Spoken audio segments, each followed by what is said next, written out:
Shalom, shalom, shalom, bien-aimés dans le Seigneur. Jésus-Christ est Seigneur, Jésus-Christ est Dieu.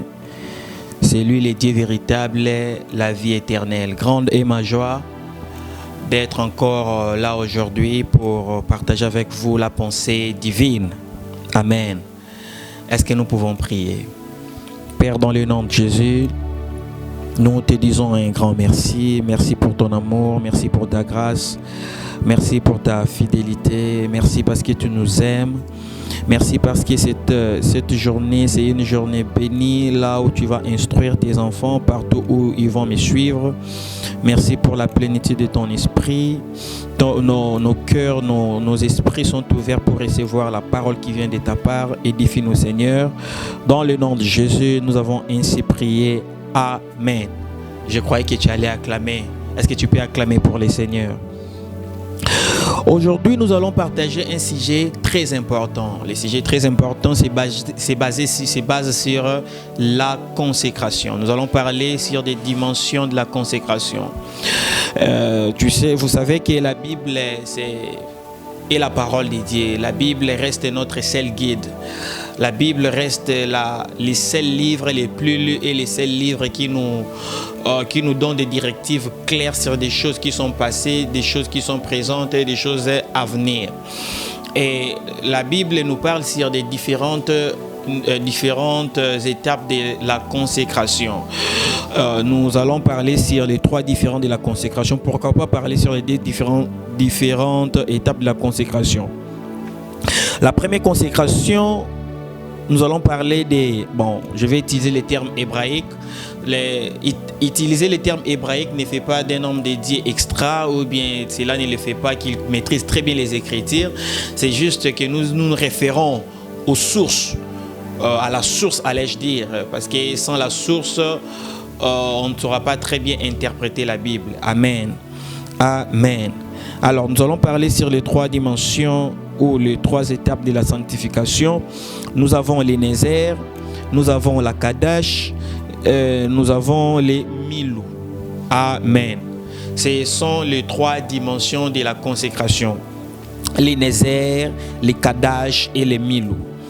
Alors, je voudrais que nous mettons l'accent sur une chose. Devenir chrétien, cela ne veut pas dire vivre n'importe comment. Devenir chrétien, cela ne veut pas dire que tu dois vivre n'importe comment, la manière dont tu veux plutôt. Ce n'est pas ça. La chrétienté, c'est un endroit, c'est un lieu de discipline. La chrétienté, c'est un endroit de l'ordre, parce qu'il est dit que nous servons, ce n'est pas un Dieu de désordre. La chrétienté, c'est un endroit de l'harmonie. Donc, cela ne veut pas dire que devenir chrétien, c'est vivre n'importe comment. Alors, j'aimerais d'abord aborder la première dimension de la consécration.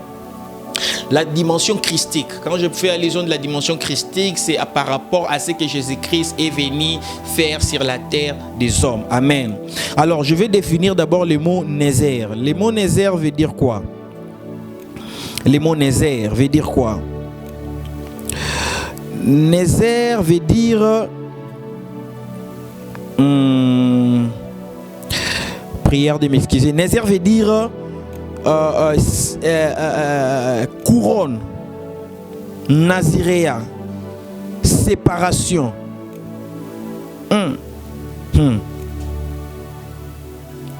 Kadash veut dire être sanctifié, être saint, préparé. Maintenant, une chose qu'on doit savoir dans les Kadash. Dans le Kadash, c'est une voie de la préparation pour entrer dans une autre dimension de la chose. Vous savez, Samson, vous pouvez lire ça dans Juge 13, Samson, il a été consacré, séparé, mis à part. Il fonctionne dans la dimension de Nézer depuis le ventre de sa maman. Lorsqu'il est sorti, lorsque sa maman l'a mis au monde, il y a une autre dimension de la sanctification, en fait de la consécration, que Samson n'a pas pu opérer. Parce que Samson voulait venger contre les Philistins, tout en allant les provoquant, en épousant leurs filles. Or, ce qui était interdit dans la loi, parce qu'un juif ne pouvait jamais aller s'unir avec un incirconcis. Mais lui, parce qu'il voulait le faire, parce qu'il voulait provoquer les Philistins. Or, il ne savait pas que c'était un chemin qui l'amenait à la mort. Il était consacré depuis le ventre de sa maman. Dieu l'a ordonné depuis le ventre de sa maman pour libérer les peuples juifs. Mais il y a une dimension de la sanctification qu'on appelle le Kadash, que Samson n'a pas pu accomplir. Et ce qui a fait en sorte qu'on le coupe les cheveux. On l'a coupé les cheveux parce qu'il n'a pas maîtrisé, il n'a pas pratiqué d'autres dimensions de la consécration. Lui, il s'est basé que dans la dimension où Dieu l'a ordonné, ou l'a consacré depuis le ventre de sa maman. Écoutez, bien aimé dans le Seigneur, il y a certaines erreurs dans la vie que tu peux faire, tu peux les réparer facilement. Mais il y a certaines erreurs, ça te coûtera le temps pour les réparer. Samson l'a coupé les cheveux lorsqu'il a rencontré Delilah. On l'a coupé les cheveux là où résidait sa force. Lorsque les Philistins l'ont récupéré, il y a une chose qu'ils ont fait. On l'a troué les yeux. On l'a rendu aveugle. Regarde ce qui s'est passé. Les cheveux ont poussé. Parce qu'aucun ennemi, aucun diable, aucune adversité a la capacité de stopper la force de Dieu en toi. Mais les erreurs peuvent faire en sorte que la force de Dieu en toi devienne inactive. Ça peut devenir active, mais ça va te retarder dans beaucoup de choses. Samson, les cheveux ont poussé. Mais il était toujours resté aveugle. Donc, en d'autres termes, bien que la force était revenue, allais-je dire, mais il y a quelque chose lui concernant qui n'était plus là. À tout moment que nous tombons dans la main du diable, il y a toujours une chose qui reste là-bas. À tout moment que nous tombons dans la main du diable, de l'ennemi, des démons, il y a toujours une chose qui reste. Je connais pas mal des hommes de Dieu dans des moments de réveil, dans des années 80, 90. Ces hommes de Dieu ont démontré la puissance de Dieu. Des hommes de Dieu puissants, ils remplissaient des stades. Aujourd'hui, si tu parles avec eux, ils te diront non, on doit seulement se concentrer sur la vie éternelle. Certaines pratiques n'est pas bonnes. Or que s'ils maintenaient ces mêmes caps, aujourd'hui on allait les traiter des occultistes. Ils ont perdu une dimension de la consécration. C'est pour cela aujourd'hui beaucoup d'entre eux sont dans des théories. Moi je connais des gens, Dieu les utilisait tellement, à un point ils faisaient des miracles qui étaient hors commun. Mais aujourd'hui ce sont des mêmes personnes qui critiquent des gens qui font des miracles. Pourquoi? Parce que la dimension de la consécration n'y est plus. N'y est plus. Imaginez les niveaux de réveil qui étaient dans les années 80-90. Si ces gens-là avaient maintenu jusqu'à maintenant, qu'allait être l'évangile en RDC? Samson.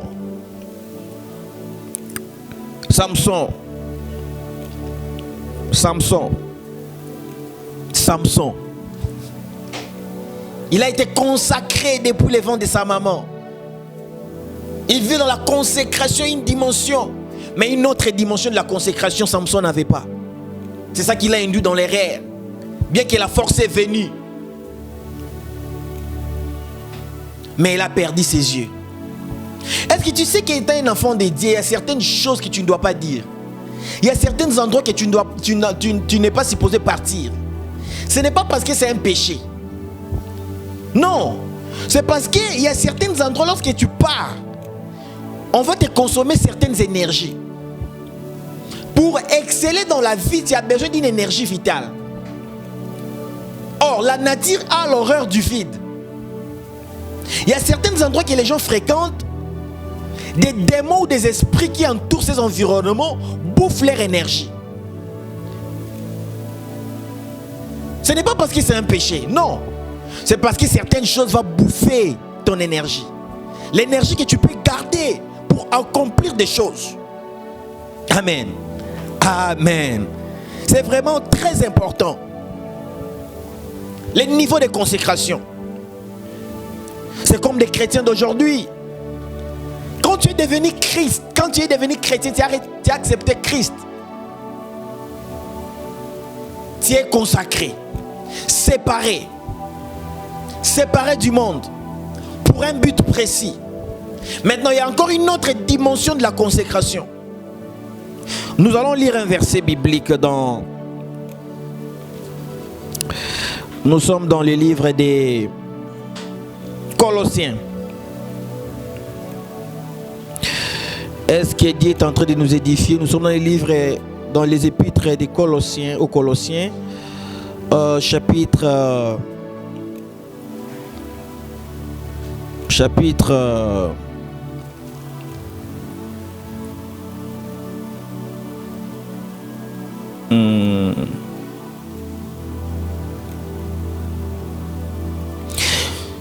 22, et plutôt chapitre 1er, verset 22. Colossiens chapitre 1er, verset 22. Colossiens chapitre 1er, verset 22. La Bible dit, pour vous faire paraître... On peut commencer par le verset 21. Et vous qui étiez autrefois étrangers et ennemis par vos pensées et par vos mauvaises œuvres, il vous a maintenant réconciliés par sa mort dans le corps de sa chair. Verset 22. Pour vous faire paraître devant lui saint. Dis après moi saint. Saint. Ici, saint, on faisait allusion à la consécration. Irrépréhensible et sans reproche. Alléluia. Alléluia. Oh, pour nous faire paraître devant lui, consacré, irrépréhensible et sans reproche. Quand tu reçois Christ comme étant Seigneur et Sauveur, tu es consacré. Tu es mis à part. Mais il y a encore une dimension que tu dois pratiquer. Une dimension de consécration. Une dimension de consécration qu'on appelle Kadesh, qui veut dire couronne. Oh, cela me rappelle une chose dans la croix, sur la croix. On a pris la couronne des épines, on a mis sur Jésus pour confirmer sa consécration. Pour confirmer sa consécration. Est-ce que tu sais que lorsque Jésus-Christ était à la croix, tu étais là-bas avec lui, ensemble dedans de lui? Quand cela est-il arrivé? Je vais vous dire une chose. Je vais vous montrer une chose. Dans Matthieu 26. Matthieu 26. Matthieu 26. Ici, Jésus-Christ a fait la sainte scène avec ses disciples avant sa mort.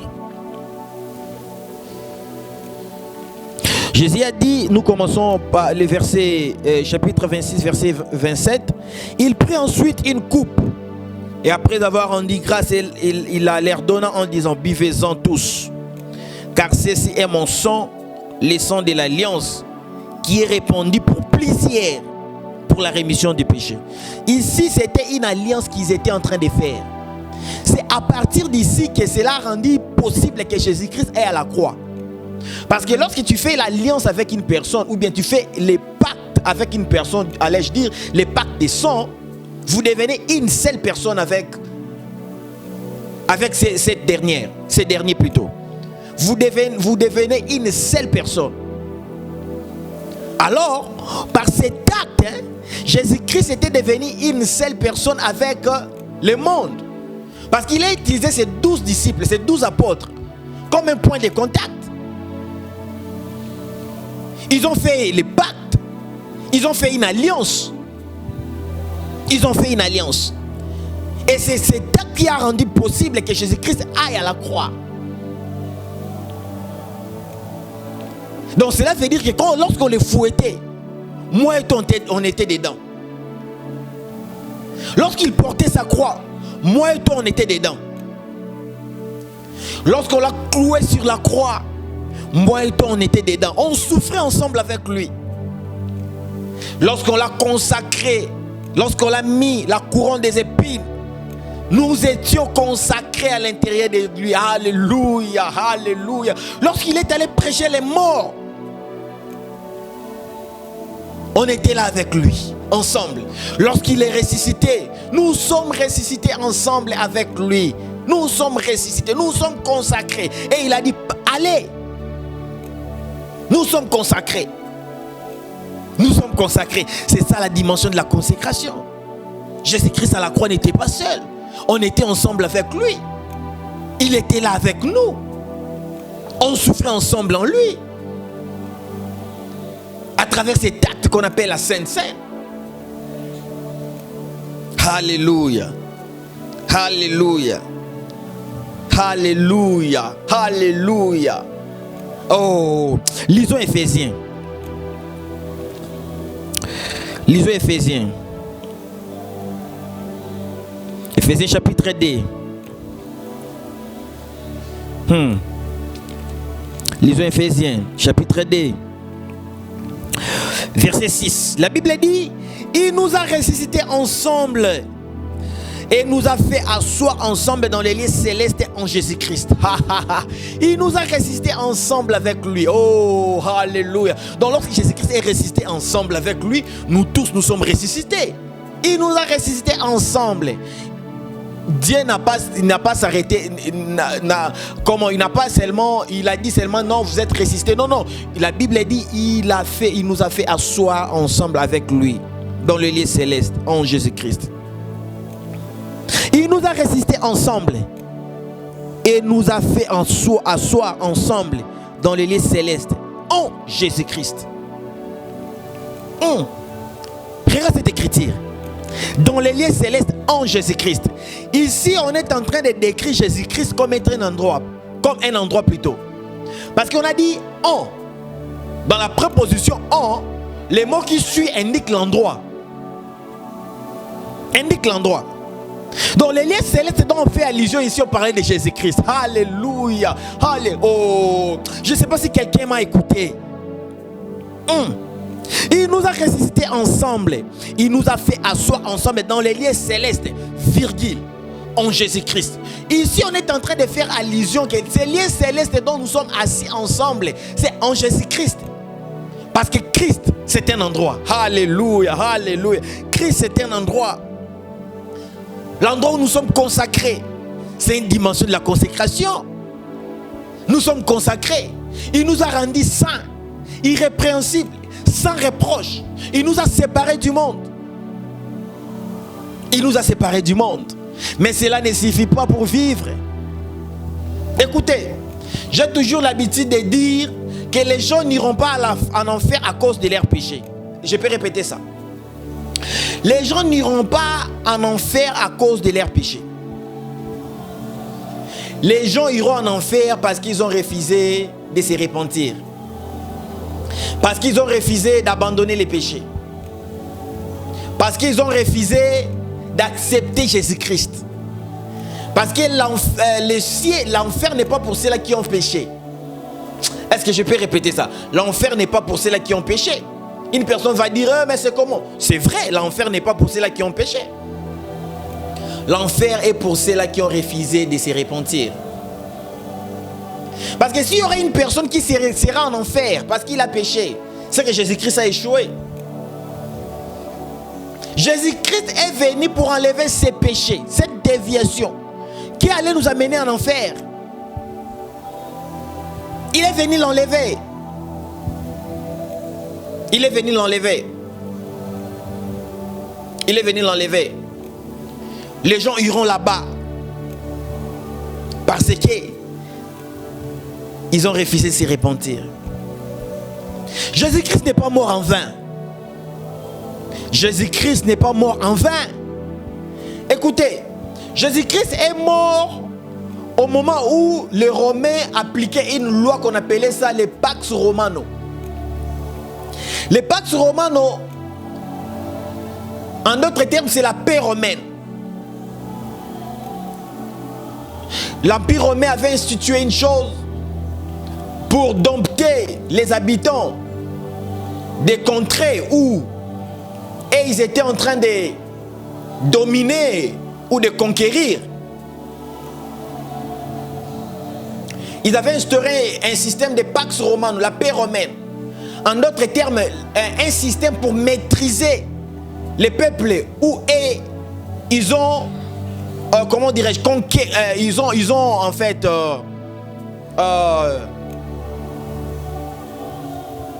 les peuples qu'ils ont colonisés. C'est ça les termes.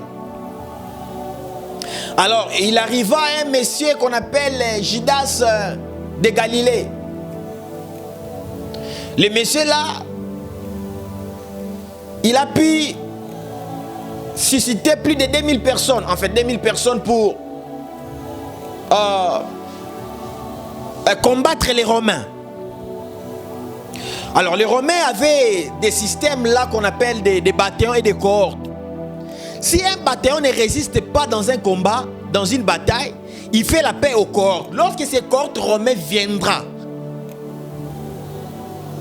ces cohortes vont exterminer les gens. Alors ce monsieur-là, Judas de Galilée, il a suscité 2000 personnes. Il a fait une révolte. C'est que les enfants, c'est que les Romains ne voulaient pas. Ils ont fait une révolte. Et lorsqu'ils ont venu, ils les ont tués tous des 1000. Et on l'a pendu à la croix. On les a pendus à la croix et tous. Et ils étaient là. Ils étaient là. Sur la croix. Ils vont te mettre là dans la croix jusqu'à ce que tu vas pourrir. Jusqu'à ce que tous les os, en fait, toute la chair va finir. Jusqu'à ce que tu vas devenir, comment on dirait, squelette. On va te laisser là. Pour donner l'exemple à d'autres personnes. Que si vous essayez de s'élever contre nous, vous allez finir comme ça. Donc lorsque Jésus-Christ était en train de dire que je vais mourir et dans 3 jours je vais ressusciter, les pharisiens savaient que cela n'était pas possible. C'est pour cela qu'on les a livrés chez les Romains. Parce qu'ils savaient que Jésus-Christ va périr à la croix là-bas. Ses disciples les verront. Comme il va devenir squelette là-bas à la croix. Lorsqu'on est venu leur donner les vinaigres, on est venu donner à Jésus-Christ les vinaigres. Jésus-Christ n'a pas voulu. Il n'a pas voulu. Parce que les vinaigres là, c'était comme des somnifères. Les vinaigres là, c'était comme des anesthésies. Si la personne boit cela, il va faire 3 jours, il n'aura pas, il ne va pas sentir la souffrance des clous. Mais il va commencer à saigner jusqu'à ce qu'il va mourir. C'est la raison pour laquelle lorsque Jésus-Christ est mort, les Romains sont étonnés. Parce que normalement, dans quelques heures à la croix, quand tu prends ces somnifères, cette anesthésie, ce vinaigre, tu n'es pas supposé mourir pendant des heures, mais plutôt pendant 3 jours, 72 heures. Mais Jésus-Christ n'a pas voulu prendre ce vinaigre, n'a pas voulu prendre cette anesthésie. Il est mort à la croix. Il a souffert. On a souffert ensemble avec lui pour que tu reçoives la vie. Mais je vais donner à une personne l'opportunité de recevoir Christ, Jésus-Christ comme étant Seigneur et Sauveur. Il n'y a pas un endroit qu'une personne peut être magnifique plus que cet endroit qu'on appelle Christ, parce que Christ est un endroit. Si Jésus-Christ n'est pas le Seigneur de ta vie, je vais te donner l'opportunité. Cet enseignement, nous allons le continuer prochainement. Si Jésus-Christ n'est pas le Seigneur de ta vie, l'opportunité t'est donnée. Est-ce que tu peux faire cette prière avec moi? Ô Père éternel, je viens auprès de toi. Ta parole déclare: quiconque invoquera le nom du Seigneur Jésus, il sera sauvé. J'invoque Jésus de venir dans mon cœur. Tu as dit dans tes Écritures, si tu confesses de ta bouche le Seigneur Jésus, si tu crois dans ton cœur que Dieu l'a ressuscité des morts, tu seras sauvé. Je déclare que je suis sauvé, que je suis un enfant de Dieu. Je reçois la rémission du péché. Mes péchés sont pardonnés et mes péchés sont effacés. Je suis un enfant de Dieu. J'ai la vie éternelle en moi. Je marche dans ma nouvelle conscience de ma nouvelle vie en Jésus-Christ. Au nom de Jésus. Amen. Est-ce que tu peux acclamer? Oh, tu es maintenant un enfant de Dieu. Tu appartiens maintenant à Dieu. Je te dis vrai, l'enlèvement peut intervenir à n'importe quel moment. Nous vivons les temps de l'enlèvement. Ça reste juste l'enlèvement pour que d'autres prophéties apocalyptiques puissent s'accomplir. Parce que jusqu'à maintenant, nous sommes d'abord dans l'Apocalypse 3, l'église de Laodicée. Ça nous reste que l'enlèvement. Dieu est souverain. Il peut nous amener encore 2000 ans, 4000 ans. Mais selon les prophéties bibliques, on n'a plus de temps. L'enlèvement peut intervenir dans des heures qui suivent, dans des jours qui suivent, dans des mois qui suivent et dans des années qui suivent. Garde la sanctification. Crains le Seigneur parce qu'il revient bientôt. Merci. Que mon Dieu vous bénisse. À la prochaine fois. Merci.